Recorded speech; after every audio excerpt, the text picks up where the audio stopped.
कहते हैं बिहार की राजनीति को समझना इतना भी आसान नहीं है। जैसे ही आप एक कड़ी को समझेंगे कि आपके सामने दूसरी ऐसी गुत्थी आ जाएगी जिससे आपका दिमाग घूम जाएगा। बिहार में एक और नई पार्टी का आगाज हो गया है जिसके कर्ता धर्ता हैं प्रशांत किशोर। लेकिन प्रशांत किशोर को लेकर अब कुछ ऐसी भविष्यवाणी हो रही है जिससे वो मुसीबत में पड़ सकते हैं अगर भविष्यवाणी सच हुई तो। वहीं दूसरी तरफ आखिर ऐसा क्या हुआ कि पीके पर बीजेपी की बी टीम होने का ठप्पा लग गया है? सारे सवालों के जवाब आपको हमारी स्पेशल स्टोरी में देंगे। तो चलिए शुरुआत करते हैं बिना देरी किए। नमस्कार, कैपिटल टीवी बिहार की स्पेशल स्टोरी देख रहे हैं आप और मैं हूं आपके साथ दिव्या सिंह। प्रशांत किशोर पर क्यों लगा बीजेपी की बी टीम होने का ठप्पा? किस भविष्यवाणी से बढ़ गई हैं बिहार में पीके की मुश्किलें? 2 अक्टूबर 2024 ये दिन बिहार के लिए काफी अहम रहा क्योंकि इस दिन एक नई पार्टी का आगाज हुआ। लेकिन अब इसी पार्टी को लेकर कुछ भविष्यवाणी हो रही है जो प्रशांत किशोर को मुश्किल में डाल सकती है, क्योंकि पीके खुद को बाकी राजनेताओं से अलग दिखाने की भरपूर कोशिश तो कर रहे हैं, लेकिन इसमें कितनी सच्चाई है वो उनकी रैली में देखने से पता लग गया। तो चलिए पहले आपको उस भविष्यवाणी के बारे में बताते हैं जिससे पीके का गेम बिगड़ सकता है। दरअसल प्रदेश जदयू कार्यालय में 2 अक्टूबर को आयोजित जन सुनवाई कार्यक्रम में बिहार के ग्रामीण विकास मंत्री और दिग्गज नेता श्रवण कुमार और भवन निर्माण मंत्री जयंत राज शामिल हुए। इस दौरान दोनों मंत्रियों के निशाने पर प्रशांत किशोर ही रहे। दोनों ने पीके के द्वारा बनाई गई पार्टी जन स्वराज को लेकर तीखी प्रतिक्रिया दी। श्रवण कुमार ने तो प्रशांत किशोर को लेकर भविष्यवाणी भी कर दी है।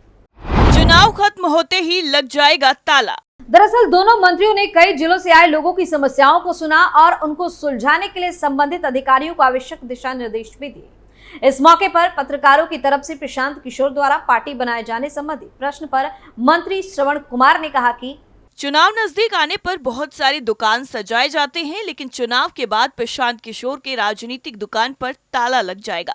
प्रशांत किशोर चुनाव प्रबंधन के पेशेवर ठेकेदार हैं और जहां से उन्हें ठेकेदारी मिलेगी वहीं चले जाएंगे। इतना ही नहीं, श्रवण कुमार ने आगे कहा कि केंद्र और राज्य सरकार के परस्पर सहयोग से बिहार के बाढ़ प्रभावित क्षेत्रों में तेज गति से राहत बचाव का कार्य चल रहा है। मुख्यमंत्री नीतीश कुमार ने भी स्पष्ट किया कि राज्य के सरकारी खजाने पर पहला हक आपदा पीड़ितों का है और भारतीय वायुसेना की मदद से जरूरतमंदों तक राहत सामग्री पहुंचाई जा रही है। इस अवसर पर जदयू नेता नवीन आर्या चंद्रवंशी और महासचिव धर्मेंद्र कुमार चंद्रवंशी मौजूद रहे। एक तरफ तो मंत्री श्रवण कुमार ने भविष्यवाणी कर दी कि पीके का ये नई पार्टी वाला ड्रामा सिर्फ चुनाव के लिए है और जैसे ही चुनाव खत्म होगा वैसे ही इनकी दुकान भी बंद हो जाएगी। बहरहाल ये भविष्यवाणी कितनी सच होती है ये तो वक्त ही बताएगा, लेकिन पीके ने अपने पार्टी के स्थापना दिवस के मौके पर किसी पर भी निशाना साधने से बचे रहे। दरअसल प्रशांत किशोर ने जन स्वराज पार्टी की स्थापना के मौके पर प्रधानमंत्री नरेंद्र मोदी, लालू यादव और नीतीश कुमार पर खूब निशाना साधा। प्रशांत किशोर ने कहा कि किसी ने गैस सिलेंडर के नाम पर वोट मांगा तो किसी ने पिछड़ों के सम्मान के नाम पर और किसी ने तो कुछ नहीं किया। लालू यादव को बिहार के लोगों ने पिछड़ों के सम्मान के नाम पर वोट दिया। लालू यादव के राज में पिछड़ों को सम्मान मिला लेकिन सड़क और बिजली नहीं मिल पाई। नीतीश ने सड़क और बिजली के नाम पर वोट मांगा और उन्होंने घर घर बिजली भी पहुंचाई, लेकिन बिजली का बिल भी महंगा हो गया। पीएम मोदी का जिक्र करते हुए प्रशांत किशोर बोले कि लालू नीतीश के बाद पीएम मोदी को गैस सिलेंडर के नाम पर वोट मिला, लेकिन सिलेंडर की कीमत 1000 रुपए को पार कर गई। यही नहीं, आपके अनाज के लिए भी वोट दिया और बाद में वह भी मिला, मगर यहाँ मौजूद किसी ने भी अपने बच्चों की पढ़ाई और रोजगार के लिए वोट नहीं दिया। इसी कारण बिहार के बच्चे अनपढ़ रह गए। प्रशांत किशोर बोले, मैं आपसे यही अपील करूंगा कि एक बार शिक्षा और रोजगार के लिए वोट दें ताकि आपके बच्चों का विकास हो सके। इसके बाद उन्होंने बिहार के विकास का फार्मूला भी बताया। उन्होंने कहा कि बिहार के किसान परेशान है, लेकिन यहाँ एक सीईओ 1 महीने के भीतर 50 लाख रुपए से 1 करोड़ रुपए कमा रहा है, इसलिए बिहार में भूमि सुधार लागू होना चाहिए। प्रशांत किशोर ने कहा कि बिहार में 60% आबादी ऐसी है जिसके पास खुद की जमीन नहीं है। बिहार में भूमि सुधार लागू होना चाहिए ताकि 5 साल में किसकी जमीन है इसकी व्यवस्था की जा सके। क्यों लगा बीजेपी की बी टीम का ठप्पा? वहीं दूसरी तरफ जन स्वराज यात्रा की समाप्ति और नई पार्टी के आगाज की राजनीति के रणनीतिकार प्रशांत किशोर खुद को भाजपा की छाया से मुक्त नहीं कर पाए।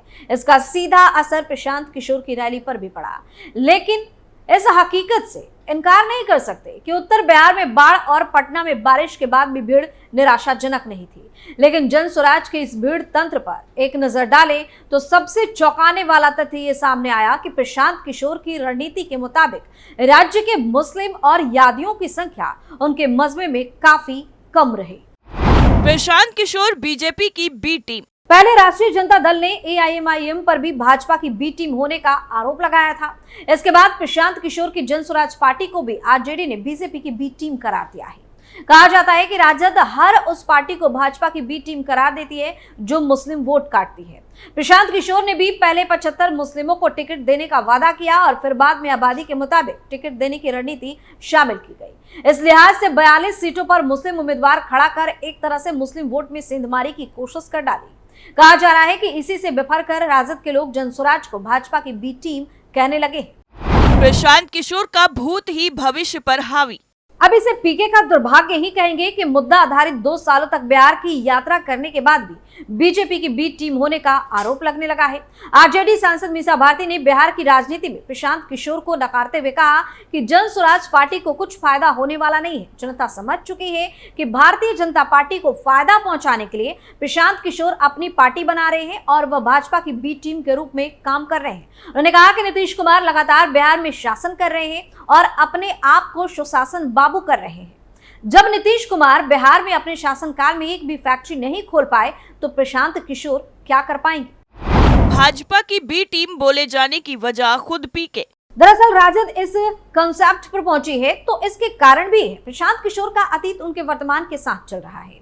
बतौर रणनीतिकार जब वे उत्तर प्रदेश गए तो कहा जाता है कि पीके ने अपने प्रभाव में रखकर कई नेता मसलन जगदम्बिका पाल, रीता बहुगुणा जोशी जैसे कद्दावर कांग्रेस नेताओं को भाजपा ज्वाइन करा दिया, जबकि वे कांग्रेस समाजवादी गठबंधन को जीत दिलाने गए थे। इसलिए प्रशांत किशोर पर बीजेपी की छाप। ठीक इसी तरह से जब प्रशांत किशोर पश्चिम बंगाल में टीएमसी के रणनीतिकार बनकर गए तो कहा जाता है कि मुकुल राय, अर्जुन सिंह, निशित जैसे नेताओं ने टीएमसी छोड़ भाजपा ज्वाइन कर लिया।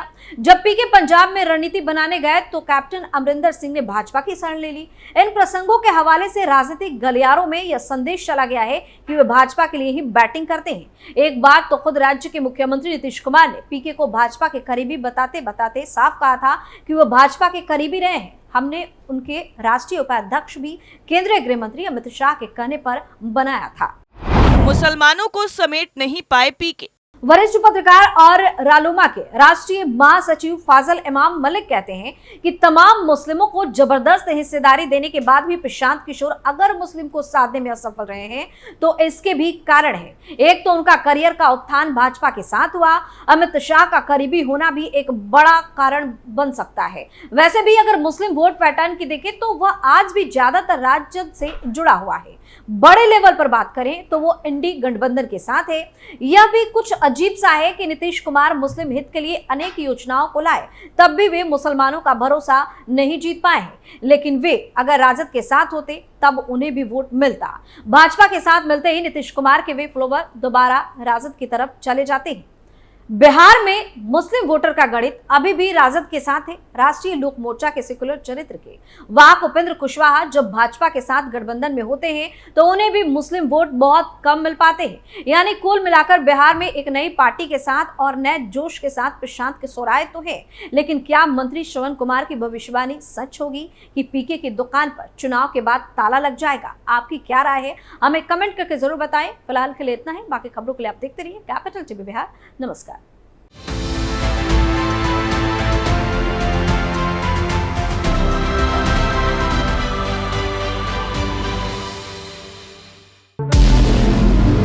हमारे व्रत, हमारी परीक्षा, लक्ष्य तक पहुंचने की हमारी संयमित प्रतीक्षा।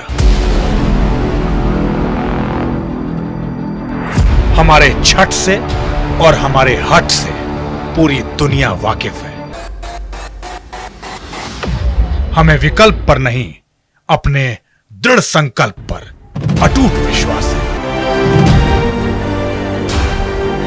क्योंकि हार हम मानेंगे नहीं और विपरीत परिस्थितियों पर प्रहार हम छोड़ेंगे नहीं जब तक हमारी जीत सुनिश्चित नहीं हो जाती, क्योंकि हम बिहार से हैं।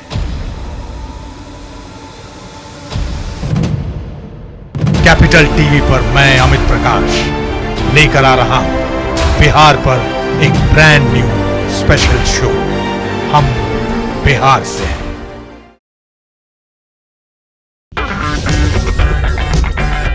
अगर आपको हमारा वीडियो पसंद आया हो तो इसे लाइक करें, हमारे चैनल को सब्सक्राइब करें और हाँ, बेल आइकन दबाना ना भूलें ताकि आप तक हमारे वीडियो की नोटिफिकेशन पहुंचती रहे।